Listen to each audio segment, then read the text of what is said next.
Hola, mi gente. So this is the first time in a rare moment where I'm actually going in and I'm doing this as a public video as opposed to a typical unlisted one that I do for y'all in my network.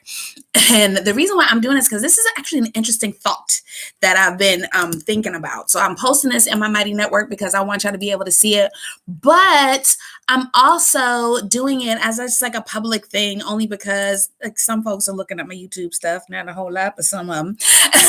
But I've been thinking about this whole idea of our language history being a part of this larger ancestral lineage, right? One of the things that I say a lot to you guys on my network, and for those of y'all that YouTube that might follow me or might not follow me, one of the things that I'm a really big proponent of being a language coach, being a language educator, is this idea that folks of African ancestry have actually within them an ancestral lineage towards multilingualism. So there's this way in which, and I apologize to my network for all this explanation, but because this is a public video, I want to make sure that folks kind of know where my head is first. So this whole idea of, because we lived on a continent that had thousands of ethnic groups on it, it's absolutely impossible for us to not say that we didn't have some aspect of multilingualism in somewhere in our history. There's no way you got thousands of ethnic groups coming together on one huge, massive continent, and there not be any exchange between those folks between languages. So us being over here and folks saying, well, you just don't talk English good, or, maybe you shouldn't think about learning other languages because of whatever other racial stereotype you want to have about Black people and languages, it doesn't really match our ancestry. So that's first and foremost. But I had this thought about this idea of what exactly is our language? How do we figure out what our language history might actually be? How do we tap into our ancestral lineage of language? What are some of the ways in which we could figure out what these languages might be that are part of our lineage? And I realized this week that a good place to start are DNA tests. Everybody doing them. Everybody, todo el mundo. Everybody is doing a DNA test somewhere, right? And in those DNA tests, especially those of us who are African descended, we're finding out the countries within the continent of Africa where we might have genetic connections to. Like, for example, I have genetic connections because I did my DNA test, and I have genetic connections to Cameroon, parts of Nigeria, parts of Togo, parts of Benin, all of these places. Parts of Angola as well. All of these places actually some of their genetic markers are within my DNA. So I said, well, what does it look like to actually start from actually finding out what this story is, right? So I started playing around with some stuff creatively, and I pulled my mom into it because my mama is a writer, and yo puedo hacer lo que quiere, and I can do what I want. So I pulled her into this, and we started working on this story that we think is a part of what our ancestral lineage is. And I just wanted to come in just for a little bit and share just one piece of what this was, right? Okay, so I'm going to start. I'm not reading the whole thing. I'm only going to read a little portion of it because I want to be able to just kind of give you an idea.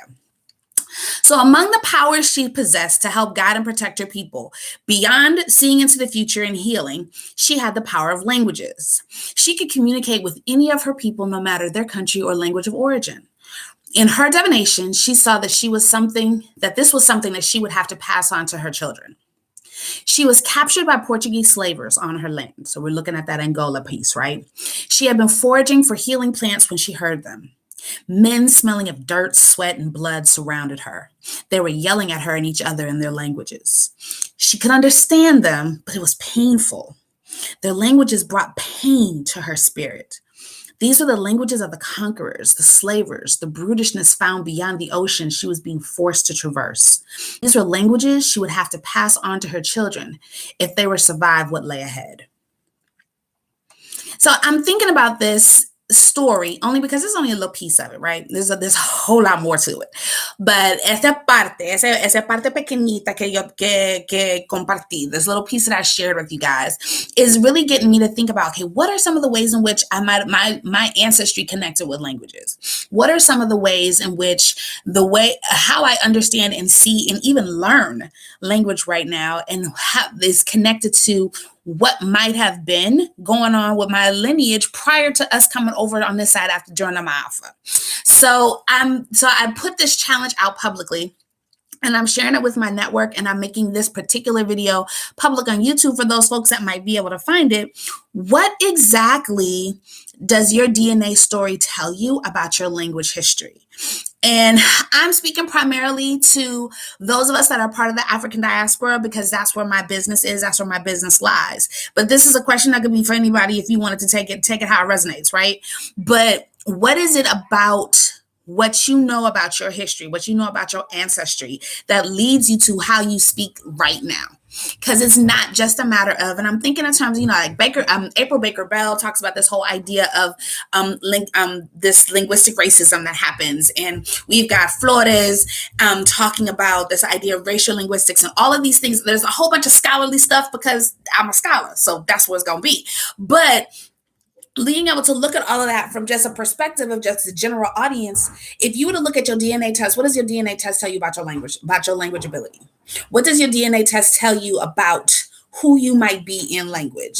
If you come from an area of the continent of Africa, for example, where there was a whole lot of trading, there's a very strong likelihood that your family interacted with multiple cultures and multiple languages and multiple ethnic groups on a regular basis, which means that you already had this you have this ability to be able to hear and understand languages. You know that if you came from, say, for example, Nigeria has a particular grammatical structure. And if you have Nigerian ancestry, and there's a way in which when your people were forced to come over here, there's some things that they retained when it comes to language and language structure that guided how they were able to learn this new language of English or Spanish or French or Portuguese or whatever it might have been, or Dutch, whatever it might have been. They used the language they understood in order to learn this new language. And all of that stuff has an impact on how you speak. There's all types of research. If you want to figure out what that research is, I would suggest you start with April Baker Bell and Nelson Flores when it comes to racial linguistics and this whole idea of understanding how our ethnic history plays a part into our language abilities. Look there in order to get some information. But it does speak to why it is we speak the way that we speak. It's not just a matter of, I speak AAVE and that thing is dope. It's a little bit more than that. It's a little bit more than our ability to be able to color our speech with slang. It's a little bit more than being able to code switch. It's a little bit more than being able to code mesh. It's a little bit more than being able to translanguage, to use a terminology from Uju Anya. It's a little bit more than that. It's a little bit more than that. There's something deep, deep down in the recesses of our DNA and our genetic memory that actually told us this is where you started from, which means, y'all, we've had clues about where we come from in our language this whole time. So I'm doing a lot of studying around this because, for those of y'all that are in my network, I got this book that I'm working on that I got to have a draft in to the publisher like very soon. But there's this way in which the research that I'm doing for that is getting me to ask certain questions. And one of the questions that I've been asking and I'm getting a lot of answers to right now is, what exactly, if we've got Black English, that means we've got Black French and we've got Black Spanish and we've got Black Portuguese. So if we have rules in rhetorical structure and grammatical structure to Black English, then that means we also have rules and rhetorical structure and grammatical structure to Black Spanish. So I'm studying that right now. I'm studying that in order to help my people, help y'all in my network, of course, because y'all know y'all gonna get the tea before anybody. But helping y'all to be able to see, but also in order to fashion the ways in which I'm actually going through language as a language educator, like the ways in which it's going to shift how I teach the language and how I look at the ways in which I might be following a hegemonic or try to move myself away from following the hegemonic principles that might be associated with languages. So I'm looking at all of those things. So our language ancestry, what does our DNA tell us? What is our DNA telling us about our language? I shared just a little snippet of what my DNA is telling me about languages. And I would love to hear what is your DNA telling you about your languages? What are some of the things for those of y'all in my network that have taken your DNA test? What countries did you find you were connected to? And what else have you learned about those countries in regards to the people that live there and how they communicated? And if you haven't done that yet, let's talk about it in the comments. So put it in the comments so that we can discuss it a little bit, because this stuff fascinates me. I'm hashtag Black Nerd Girl. So y'all know this stuff is gonna fascinate me. And so long as y'all comment, I'm gonna comment back, and we just gonna be all up in full-on engagement, just nerding out on languages, and y'all, because y'all know that's how I do. But I'm curious, for those of y'all in my community, en la comunidad, en la familia bilingüelita que estás, what have you seen as being where you come from the continent, and then what does that location tell you about what you understand about language? Okay, so I'm curious. I want to see in the comments. Let me know so that we can talk about it. Hasta pronto, mi gente. Until next time, I will see you soon.